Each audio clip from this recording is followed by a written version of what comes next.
Welcome, everybody, and thank you for joining us for the Garrison Institute's Pathways to Planetary Health Forum. I'm Jonathan Rose, the co-founder of the Garrison Institute. Before we begin today's session, let's review a few logistical items about our gathering. We're in a Zoom webinar, so that means participant audio and video, which is off. You guys are the participants. But you can direct questions in the Q&A box below, and I'll try and integrate as many as I can into the conversation. We're recording these sessions, and you'll have a chance to review the recordings as well as to schedule the upcoming programs at the garrisoninstitute.org. And you should check out some of the other amazing conversations that we have had. This interactive online event is part of our Pathways to Planetary Health Forum 2023 series, which explores the topics of regeneration across 4 pathways: half Earth, ecological civilization, regenerative economics, and the common good. One more thing, as the seminar goes on, if you open the chat box, what you'll see in it are, we try and put resources. So if we hear of an interesting subject that Seawang brings up, sometimes if we can find a link to it, you'll put it in the chat box. So you can also watch that while the talk is going on. Although we really want your total undivided attention. So Tshewang Wangchuk is the executive director of the Bhutan Foundation. Its mission is to serve the people of Bhutan in living and sharing the principles of gross national happiness. He started out as an intern working for Bhutan's first conservation NGO, the Royal Society for the Protection of Nature, in 1988. And while he was pursuing his undergraduate studies in the United States, he worked in Yosemite and Grand Teton National Parks during the summers. After graduating from the University of Maryland College Park, he returned to Bhutan to work for the government's Nature Conservation Division.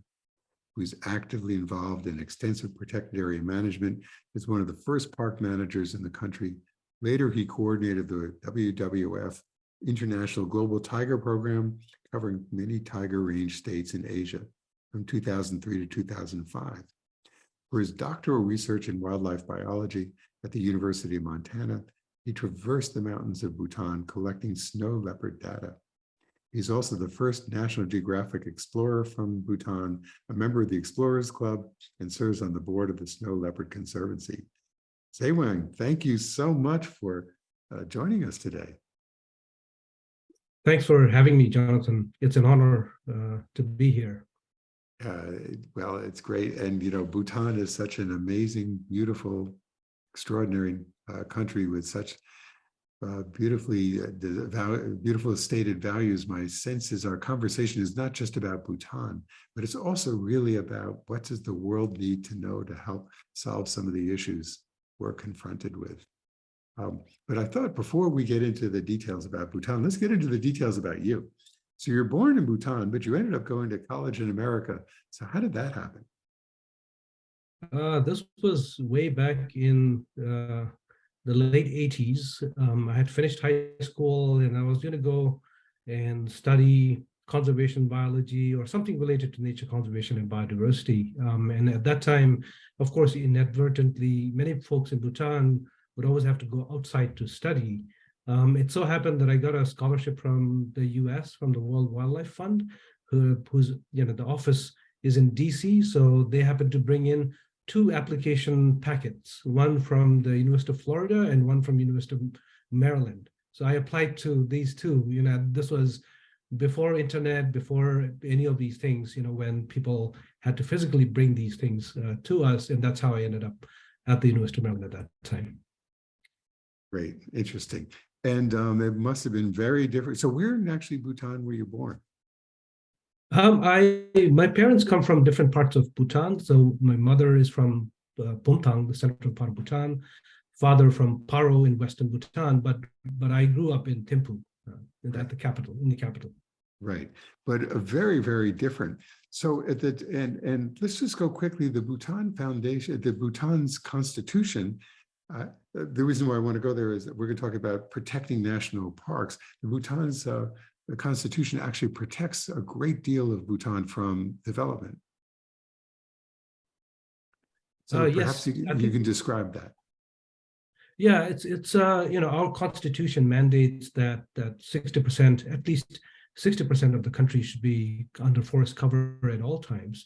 But I think what's more important is, like, before it was fashionable, before sustainable development was on everybody's tongues, and all the jargons keep on coming up every so often, a new thing comes up. But before E.O. Wilson talked about half Earth, right? Bhutan has already set aside over 51% of its country as protected area. I think the closeness, the affinity to nature, the fact that we are ensconced in living a life that is fully dependent on natural resources, and therefore also being in the high Himalayas and with fragile ecosystems, allowed us to look at that with greater appreciation, and the fact that we do need to have these protected network to sort of safeguard people's lives and livelihoods. So before, right now people are talking about 30 by 30, right? So 30% of the wild, the world's biodiversity, land and oceans and all that, to preserve biodiversity. But back in the early 90s, Bhutan has already done a lot of that, before it was fashionable to do that. So there's a lot of conscious leadership that guided us to do this. And these areas are truly magnificent. I mean, it is where nature, I feel even in our national parks in America, we have roads and campsites, and we have a lot of development and hotels even in them. And in Bhutan, that nature is truly nature. It is, and of course, it's some are by design and some by default, right? So our population density is relatively low, although we are situated in a region that has India to the south and China, two very populous countries to the north and south of us. But we have been lucky to have a relatively low population density.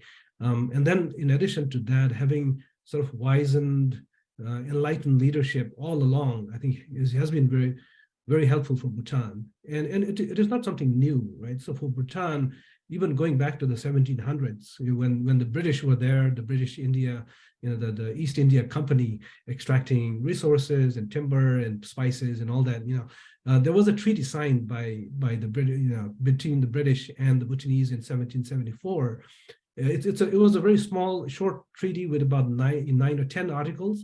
One of them talked about allowing access to Bhutan's forest resources by the British.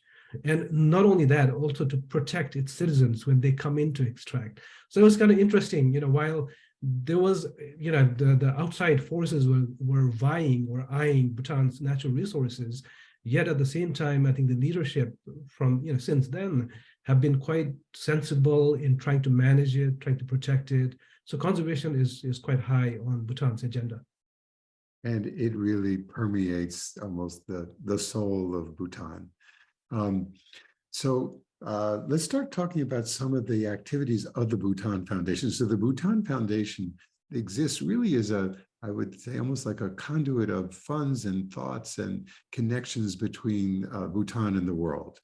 And it feels to me like it's the sponsor and almost creator or co-creator in some ways of some really amazing projects inside Bhutan. Yes, we have been quite fortunate to be situated that way. So we are based in headquartered in the US, but we have a presence in Bhutan and in Washington, DC. So therefore, outward facing, we're here, we look at US-based institutions, universities, other individuals, agencies that bring in either the finances or the technology or the know-how to help develop capacity in diverse fields such as emergency medicine, special education, tiger biology, so, all these things that happen in Bhutan. But we can also look outward, not only as a conduit for funding, but really to establish and facilitate these longer-term capacity building relationship between individuals and institutions. So, I think before we go further to the things you do, can you describe what is gross national happiness? How did Bhutan come up with gross national happiness? And as a framework, because I think that everything else we're going to talk about falls into that framework. Yeah. I think of course, the credit, fully lies, or we should give credit to His Majesty the Fourth King, who in the early 70s, as he assumed leadership of the country as a young king, I think it was something that he coined and which the country has embraced. And there is an automatic sort of realization that human development on its own, only looking at the economic side of it, just looking at GDP growth alone, doesn't really, express or explain situations like we have in Bhutan, but it's rather a wholesome development of human society, including mental and spiritual and other well-being, that is a far better, far inclusive measure of human development. So that's the premise of how, the genesis of the phrase or the terminology came from, emanated from His Majesty the Fourth King, but then was taken up by academicians and politicians and many others down the road. But as the present king, His Majesty the King, succinctly, describes it briefly as development with values. Mm. And I think it was in 2012 that Bhutan presented gross national happiness at the UN to the world. And this idea that we should be measuring things other than GDP, which had been growing as a movement, but as kind of an underground movement, really was launched by Bhutan's leadership. Correct. That's true. And there was a big event at the UN. They instituted a International Day of Happiness in sometime in March, I think March 23rd or so. But more importantly, I think, recognized economists around the world, Joseph Stiglitz, for example, Amartya Sen, they're all, have also been explaining, similar ideologies. And really, I think there's a convergence of the fact that GDP growth alone doesn't explain the income disparity, many things that the imperfections that are enveloped under this whole only GDP, if you look at only at GDP, but rather if you go under and look at other ways of expressing human development, I think that's more meaningful. And that's what Bhutan has been embracing. Right. And so a small country in a distant part of the world from many of the Western powers, not from, by the way, surrounded by the Eastern powers, 750,000 people, the size of Switzerland, has enormous impact with its moral leadership in the way it's actually trying to bring these in to ground. So let's talk about some of the work that the Bhutan Foundation is doing. And I thought we'd start rural and maybe start with the traditional medicine program.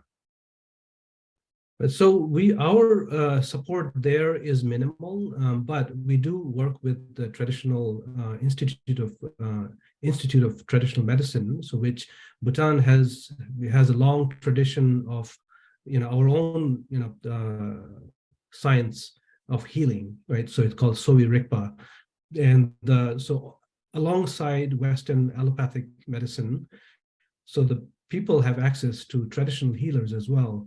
And so we have been, our support have been in, again, building capacity. One time it was really producing a handbook of Bhutanese, traditional medicine, a guidebook to all the different medicinal plants, for instance. We have also looked at helping some of the training facilities. There's one where there's a paradise of the Buddha of medicine. If you go to the traditional institute of the Institute of Traditional Medicine in Thimphu, at the entrance of the institute, not the hospital, but the institute, you will see this 3D, three-dimensional depiction of the paradise of the medicine Buddha.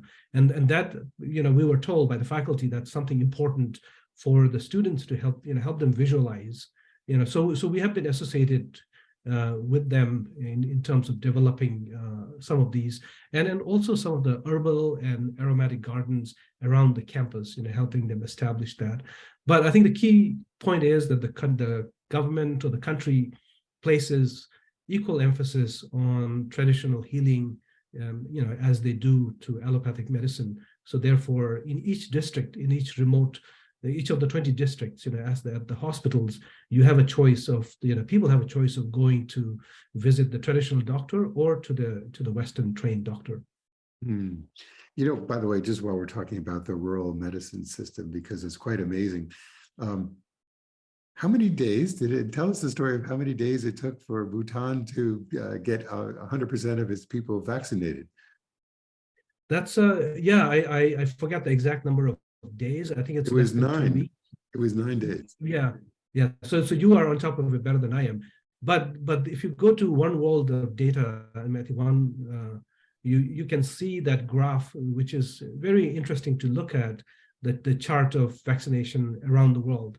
And Bhutan started out fairly late, in the course of the pandemic, as the vaccine started becoming available. And of course, there was a global scramble for vaccines, and we were relatively successful collectively as a country to source vaccines, but the infrastructure to vaccinate everybody in the country, even in the remote locations where vaccines had to be transported in helicopters or on the backs of people and on horses, but there was an all-out effort, a countrywide sort of a united effort to get everybody vaccinated, led by His Majesty and the Ministry of Health, and the chart just shot up. In a small, just a few days, the vaccination rate is very high. I think it's one of the unique sort of responses to COVID. Right. So there is this beautiful distributed health system throughout the country that allowed this vaccination to happen. And what's so wonderful is that it is both featuring traditional medicine system, but it's also being very, very effective on the allopathic medical system. The other thing that you really see in the rural areas are cooperative behaviors. If farmers working together, et cetera. And so I'd love to hear some of the work you're doing with the rural agricultural sector. So in the height of the pandemic, I think there was a lot of lockdowns, movement restrictions, border closures, and suddenly, what used to be the second largest revenue earner for the country, tourism, upended, right? So along with that, many allied businesses, such as hotels and other hospitality services. So there was a lot of unemployed youth, largely, and of course, unemployed people all across the country. Many of them went back, or several of them went back to the villages, and there was a focus on food security. When borders are closed, when there's not much trade happening, the focus is also on your own survival and sustenance. And so therefore, there was an extra emphasis on food production and distribution and so forth. So that was one of the things that the foundation pivoted towards, is looking at strengthening these systems of food security. And in doing so, we looked at not just the production side of it, but also the distribution and the processing and the aggregation side of it as well. So we worked with communities, that formed cooperatives, young people coming back.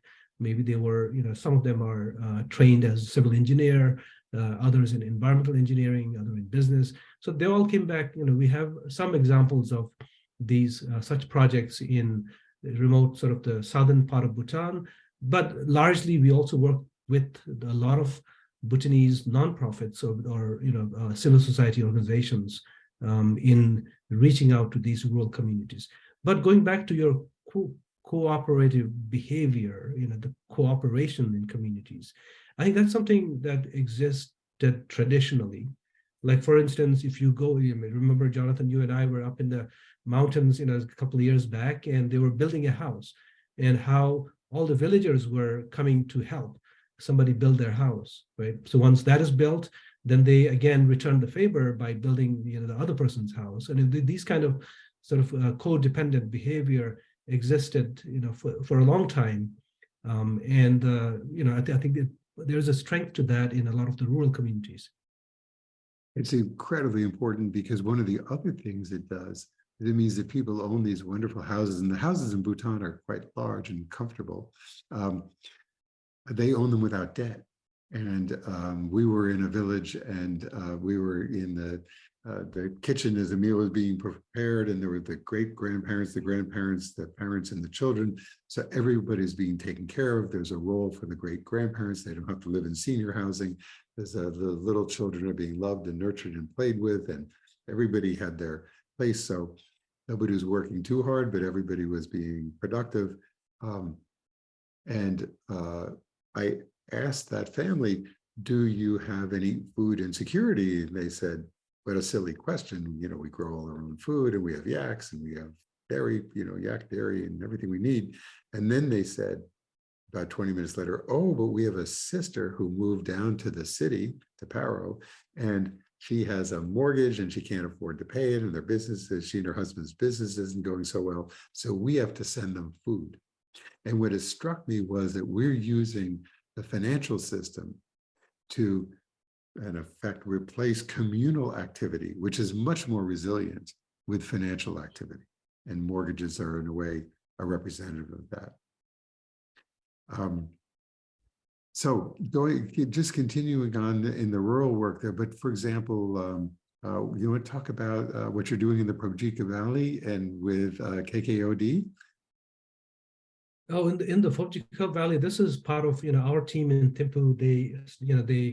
We have a small grant program that allows them to look at these several different projects across the country. So one of them is with that cooperative that looks at dairy production, so focusing on different products, bringing in different ways of earning earning a living, basically. So this is a small cooperative that's looking at developing yogurt and ice cream and a couple of other dairy products in that area, because it is a space. It's an entrepreneurial space that is not filled. So likewise, again, just looking at what is available. So there's cattle, there's milk, there's but there's not a whole lot of diversified products that bring in revenue for people. So that was one of our small grant programs. Right.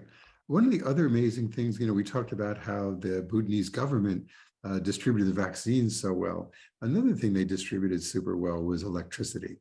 So Bhutan actually makes all its electricity with hydropower. It exports 80% of it to India, but almost every home in India has access to electricity, to very green electricity from this hydropower, but not everybody. So you've also been helping with solar work too. Yes.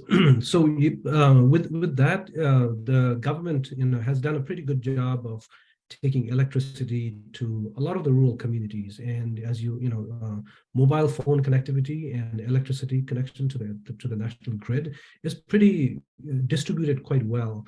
In fact, one incident that I would like to share, Jonathan, is up in the Chumulhari area. We have like small villages up there, but then in a side valley, there's nothing there. There's a small monastery that is visited, on rare occasions, but up in the mountains, there are a few caves and little retreats where there are mendicants, so people, ascetics that have been, just praying and meditating in there. And somehow there was a request by the community, as the government was taking electric lines up these mountains, they're saying, oh, we have some of these people here, they pray and meditate, and there's a small monastery. If we can take electricity to these places, they can free up their time. They don't have to collect firewood. That's good for the environment. It'll save time, in cooking and all, and it's warmer. So the government somehow, it took electricity to these caves, literally, to these people where people are meditating, so that's the extent that the government has gone in trying to distribute. But still, we like to say, I think the statistics is that 99.97% of Bhutan is connected. We have the last 0.03%, which are in these very far-flung areas where we know that there's no way the grid can go up there.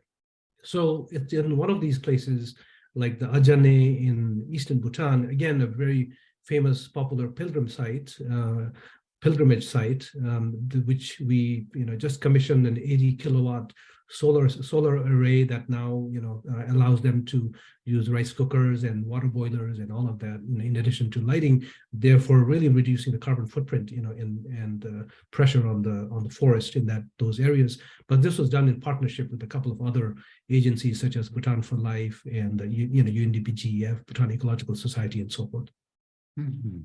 So, by the way, speaking of those monasteries out in the rural areas, you also support the Bhutan nun system. So, talk about that. That's again a very effective partner. I think it's one of the only organizations that is supporting the nuns in that comprehensive manner.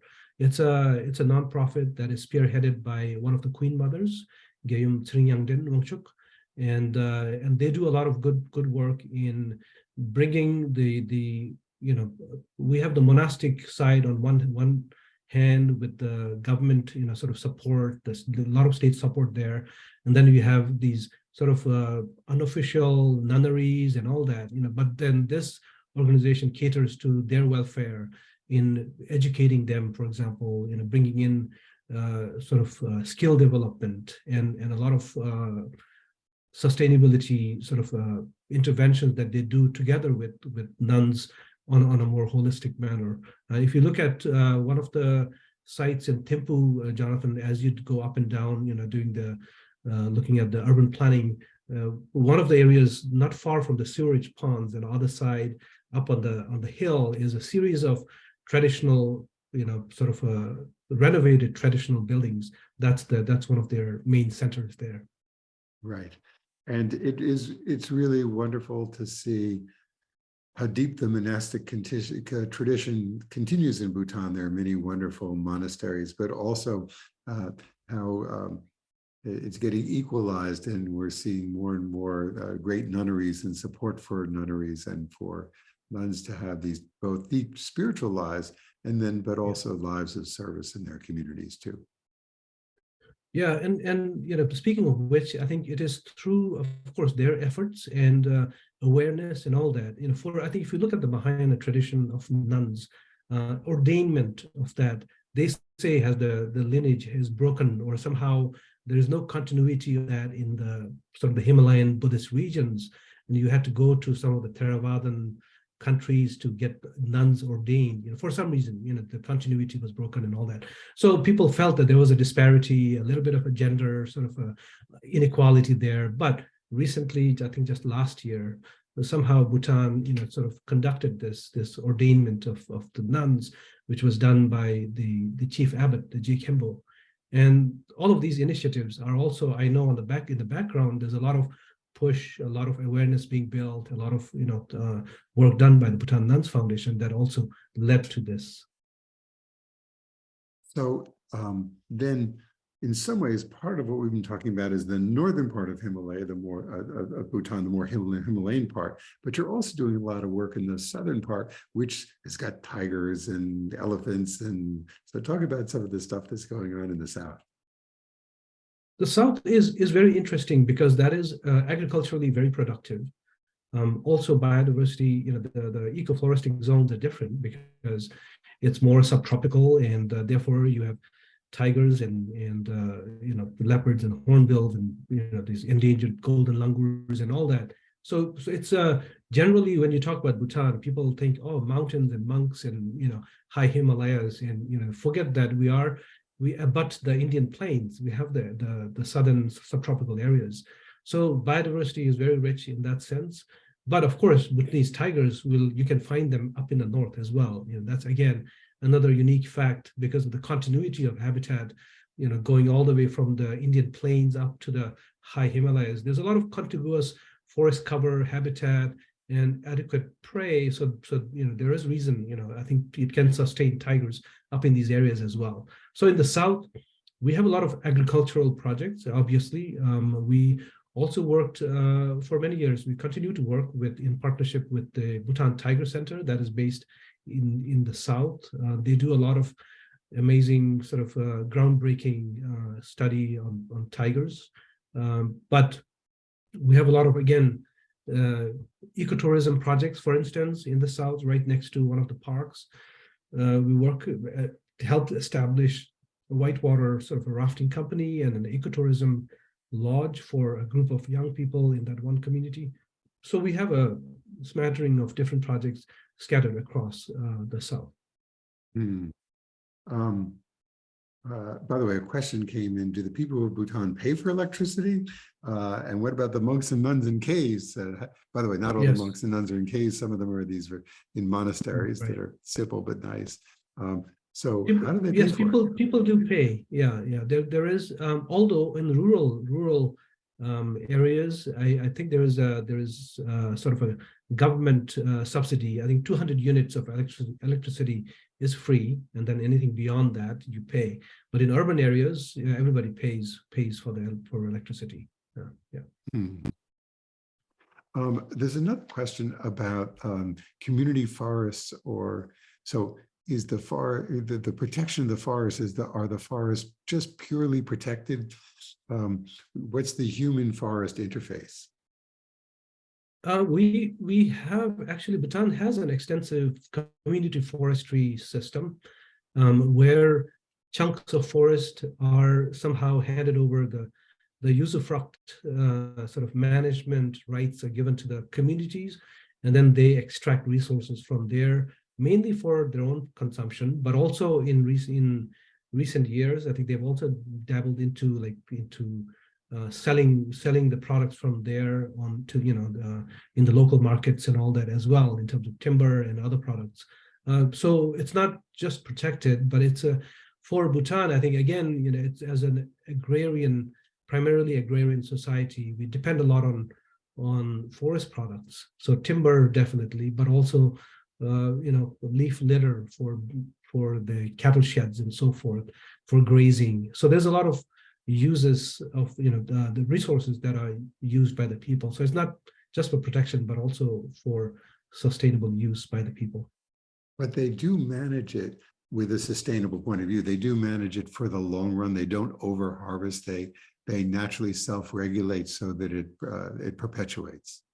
Yes, so there is good management in place, but almost to the extent where some people complain that it is too well managed or too well protected. In fact, much to the detriment of the livestock and the people. They feel there's too much emphasis on conservation and protection versus allowing the people to use it. So there is that school of thought that feels that the rules are too strict, conservation rules are too strict, or conservation success is so high that the farmers are paying the price. Too many tigers, for example, so therefore attacking livestock, or too much forest and therefore encroachment of forest and some of the pests, such as wild pigs and all, into the agricultural farms, which can be debated, but that's one school of thought. Yeah. Right. So there's actually a question about the human-wildlife conflict, and ask, how is it managed? And what you're beginning to also maybe tell the story about the elephants in the South. There definitely are human-wildlife conflicts. Right. So human-wildlife conflict, I think, manifests in different ways, right? So back in the 1980s, late 80s, early 90s, when I was just beginning to work and all that, at that time the biggest complaint was wild dogs. So so wild dogs. Sorry. At that time it was wild pigs. Wild pigs coming to destroy crops. So rice, paddies, potatoes. There's a lot of proliferation of wild pigs across the country. So there was that was the biggest complaint. And then you go in a cycle, and then that slowly disappears, and then it's wild dogs, right? So now the predators, so we're getting more livestock being killed by the predators. So I think it's kind of a cyclical, occurrence that is natural, but people attribute. For Bhutan, up in the mountains, of course, we have snow leopards and the Himalayan black bears. So they often come in contact or often come in conflict with livestock or people's homes and so forth. Then as you go into the middle areas, you have tigers and other predators. You lose cattle to that. In the south, we have elephants, that come trampling. In fact, I always think this is one of the interesting problems in southern Bhutan is the elephants coming right into town. So if you go to Gelaphu town, which is a developing upcoming municipality, right in the middle of town, you will get elephants passing through. And I feel like it presents an interesting challenge for the government and the powers that be to look at urban planning as a solution. In fact, look at urban planning to find solutions to problems like this. The other areas are, the other livestock, human-wildlife conflict happen more in rural settings. So it's, I think there's a lot of other ways to deal with it. The government has been experimenting with compensation or with livestock insurance. And then also in some places up in the mountains, we found that with snow leopards, in fact, there are other ways of dealing with the livestock loss. In the yak rearing communities, they lose more yaks to a certain type of disease rather than the predators, and that is a problem you can fix. Working with the vets, you're bringing in improved or veterinary care and systematic sort of treating of these disease, you can reduce the loss for the herders, and that's a much more effective intervention in trying to minimize the economic burden otherwise brought on by livestock. But the elephant is what happens kind of in the interface of urban and rural areas, and I think that is an interesting problem that Jonathan, I would invite you to be more actively engaged in. I know I have to get to Gallifoo. For the audience, I have been advising the government on urban planning issues. Another question is, okay, so we talked about electricity in the villages. What about water, the quality, good drinking water and wastewater systems? Right. So are you talking about like potable drinking water? Or exactly. So first of all, so how is it, so the cities have potable drinking water and sewer systems, but as you get into the villages, many of them don't. And so it'd be, I guess the question is, what is being done to improve that? Is there a role that the Bhutan Foundation has in that? We have some projects where it's mainly for irrigation purposes, so strengthening irrigation supply systems. Another project in the south, again, it's an interesting project where it's a hunter, we call it a hunter to hermit program. So there's a village where a lot of ex-tiger poachers, so they hail from that village or from that community. So they used to do this sort of illegal wildlife trade business and all that, but together with the Bhutan Tiger Center, the village, sort of the Buddhist teacher there, they managed to convert a lot of these people, into a life of prayer and meditation and all that. But of course, they do need to look at other ways of making a living. So they're looking at farm, improving or increasing farm productivity and all that. But one of the activities was the natural recharging of the water in that area. It was a really relatively dry sort of a hillside, but there are several areas where you can make percolation ponds where they collect rainwater and it kind of recharges the water, helps the spring downstream, and it's been quite effective. So that's one of our projects.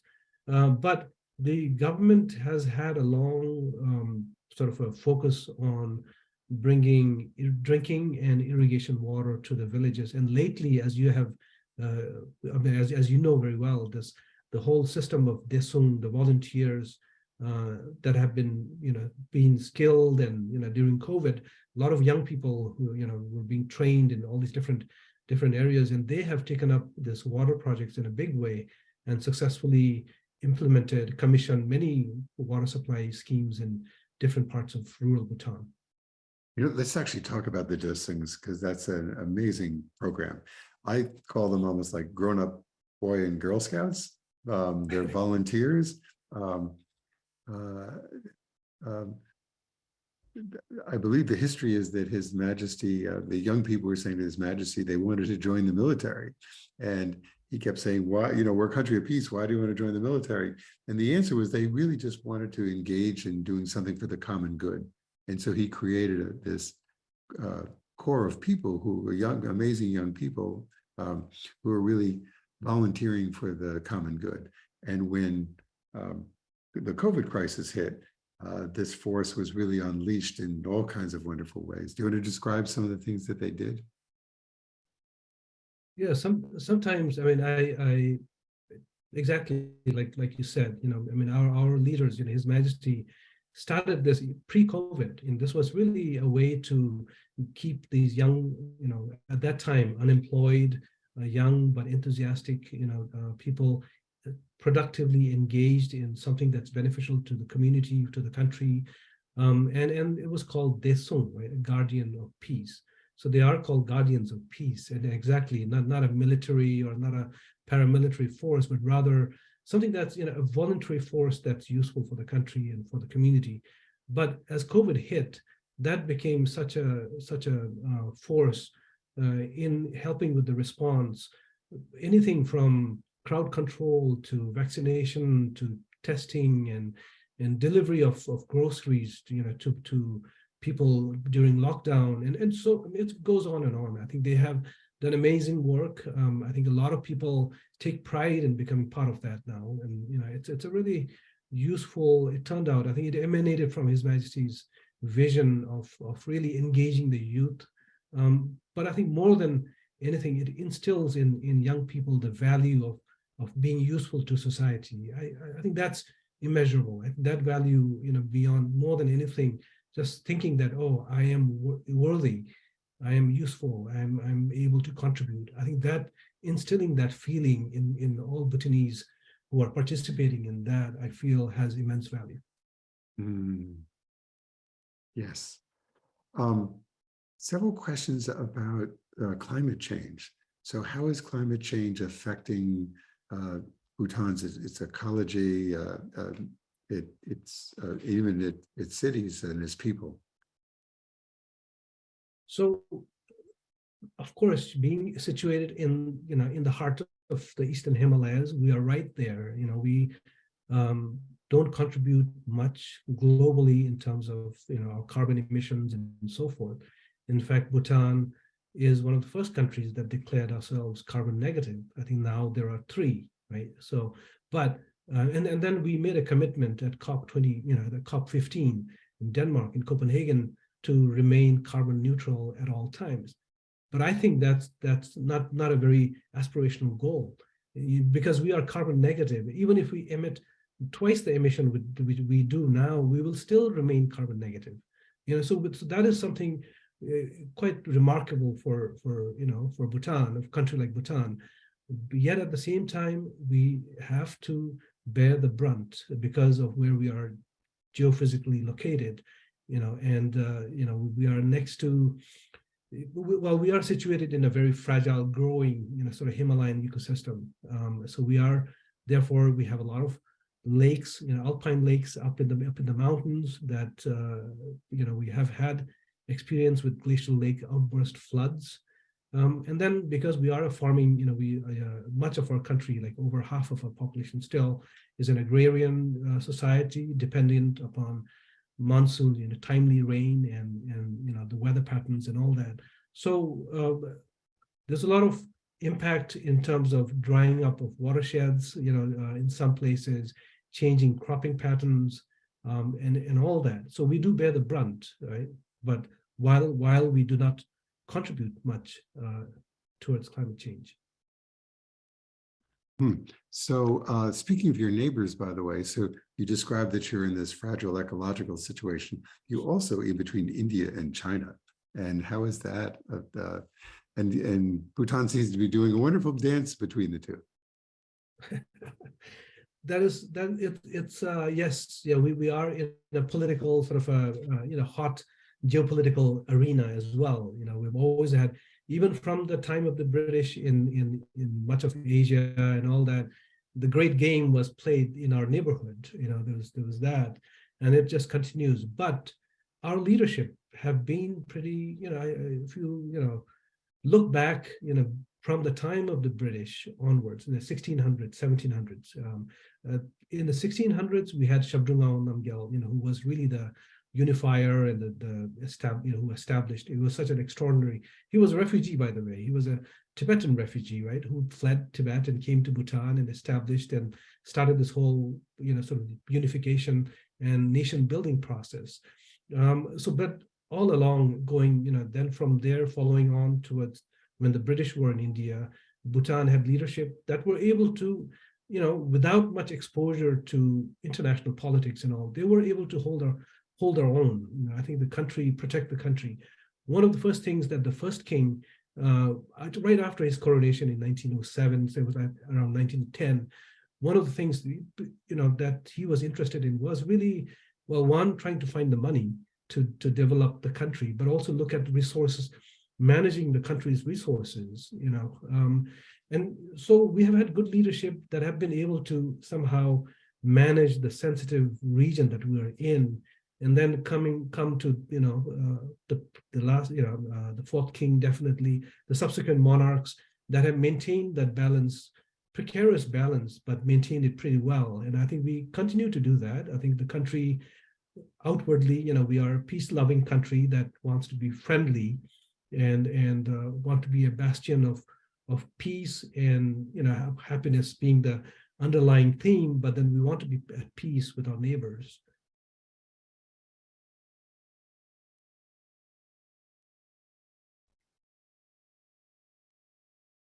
Sorry, Jonathan, you're on mute. Thank you. So there's some questions. People are really asking you to delve deeper into the idea of gross national happiness. How is it measured in the country? How do we know we're on the way? And how does it integrate into the education system? So I don't profess to be a guru of gross national happiness, right? So we know of it. I'm cognizant of the fact that we want to look at the fundamental building blocks and strengthening those in order to create a harmonious society that is well in balance, with the material and the material and the spiritual, mental well-being as well. The country, there are sort of institutions that deal with the metrics. We used to have the Gross National Happiness Commission that puts all of the developmental plans through these filters of making sure that they comply with principles of gross national happiness. But there's also the Center for Bhutan Studies and Happiness that looks at the academic side of it. They have developed, together with input from many other external experts as well, to look at developing different, like 9 domains and 72 indicators and so forth. So there's a whole slew of information out there as to how it's done. I am not one to, again, I take it with a grain of salt, right? So happiness is not about all just this haha kind of happiness, but rather contentment and making sure that we are including our citizens with special needs, for instance. We're looking at the rural populace as we look at the urban populace. I think for us, for the Bhutan Foundation, we are more interested in looking at the fundamental building blocks. So which is why we identify critical needs that are not addressed by others, at that point of time, such as emergency medicine, this was more than 10 years ago, or special education, for example. Again, these are much needed areas, but where nobody else was present at that time. But now it's, these issues have come to the fore, where I think we have several different agencies and even government agencies, others interested and working in these arena. So for actual, like the specific indicators and the domains and all that, I think I'm sure you can look up, especially at the Center for Bhutan Studies and Gross National Happiness websites. Great. Another question is about Mahayana Buddhism itself, and how has that permeated the culture, and what is its influence today? I think for Bhutan, it's for us, mainly for our leadership, there's a lot of spirituality entwined in our leadership, right? So I think whether you call it compassionate or enlightened, or I think that's a part of life. For us, that's how we have come along ever since we knew Bhutan as a country. So like from the 1600s, we've had leaders that are at that time were even theocratic. So the Shabdrung was actually a Buddhist teacher. We believe that our leaders are emanations of certain deities or the Buddha and all that. But on the ground level, at the grassroots, Buddhism is a way of life, right? It's something that it's not so if you look at all the homes in the rural areas, everybody has a shrine room. Everybody devotes a certain amount of time and resources and all that to spiritual pursuit. A lot of older people find solace in spiritual pursuit.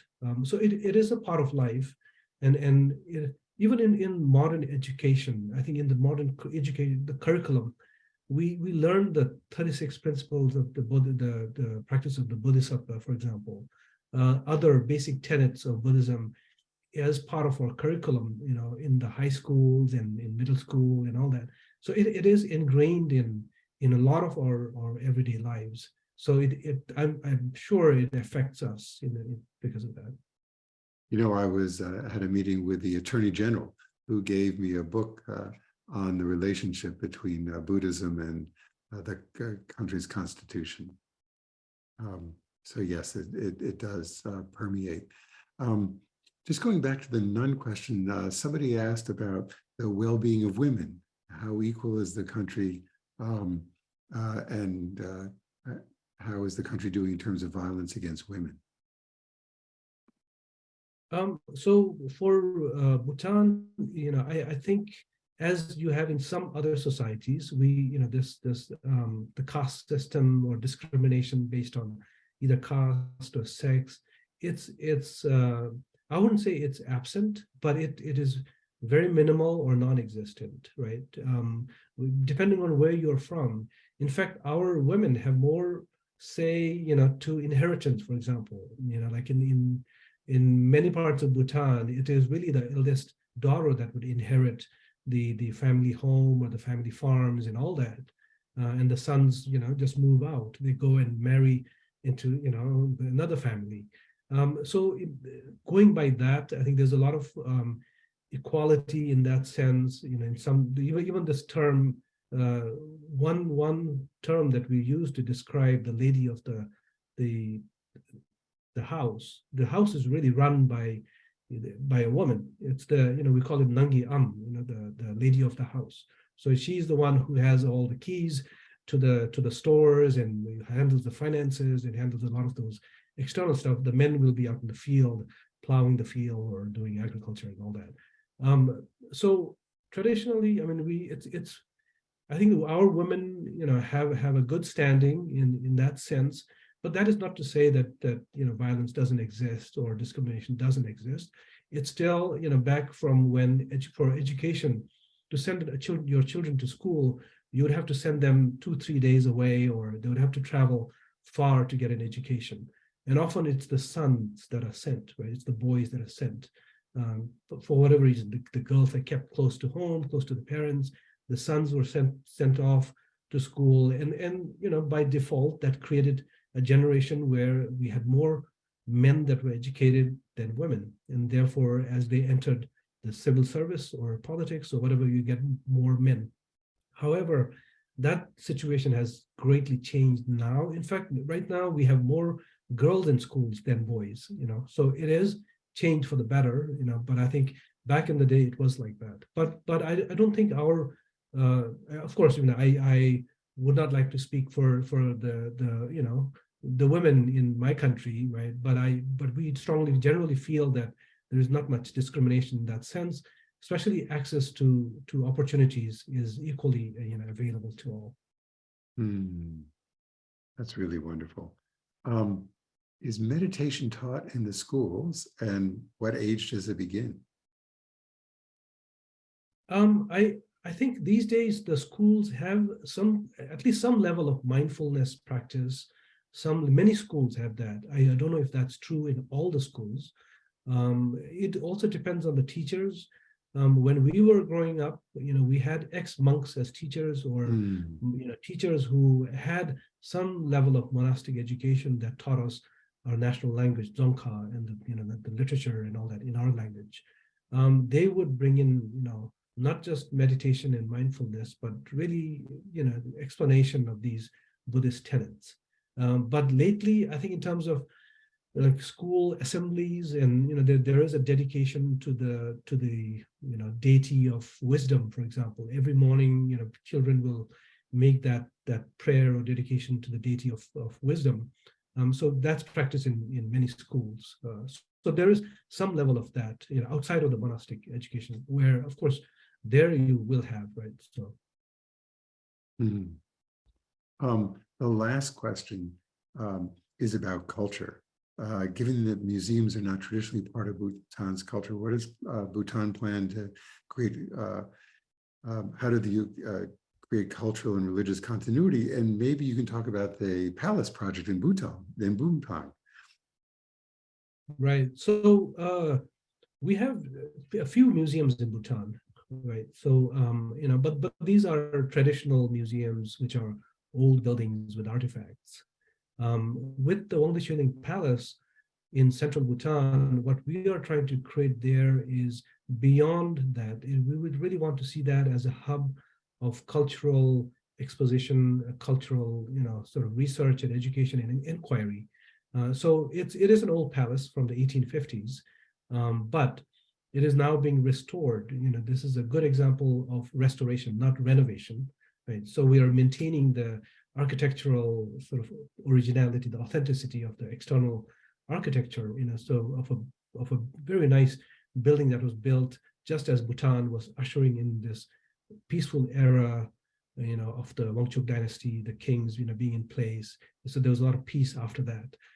So we are using that to, again, create space for, obviously, some ancient artifacts and the descriptions and its relevance and all that, but also to look at what made Bhutan, or that part of Bhutan, Pumthang, quite unique. How this, the epitome of the country at that time in terms of the leadership, also patronized the fine arts. They were the patrons of the culture, and a lot of these emanated, and they were protected because of the royal family.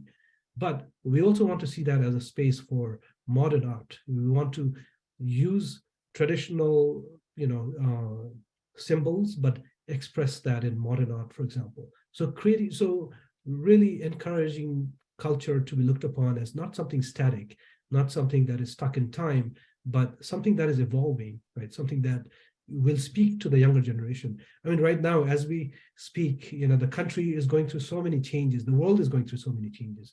Chat GPT, right? So AI, all these are coming in, and His Majesty is a really big proponent of the fact that Bhutan should become a knowledge-based society that is very well embedded and ready for the 21st century. So there's a lot of emphasis on STEM education and all that. So culture too, I feel like, so that's one thing that we are trying to do with this palace project in central Bhutan, is to create a place where we can understand some integral parts of our history, but also looking into the future as well. How can we bring technology to tell stories? How can we, again, create space to sort of push the button to interpret culture in a slightly different way that appeals to the younger generation? And maybe that's where we end, which is that Bhutan is this place in which the wisdom of the past is meeting the challenges of the future. And we encourage you all to visit Bhutan if you would like, and to support the Bhutan Foundation. And it's really an amazing, I was going to say laboratory, but it's a place where people really live and work, to look at how these issues can be dealt with in the 21st century, and dealt with great compassion and wisdom. So Seawang, thank you so much for joining us today and for such a wonderful conversation. And audience, we thank all of you for joining us too. Remember that Pathway to Planetary Health forums are offered free of charge, but we love for you to support our programming. Many of you have contributed to listen to this. We can encourage you to donate by going to garrisoninstitute.org and clicking on the donate button, and join us for our next Pathway to Planetary Health forum on February 23rd with Harvard professor of business Rebecca Henderson, who will be discussing reimagining capitalism in a world on fire. Thanks so much. Good to see you all today.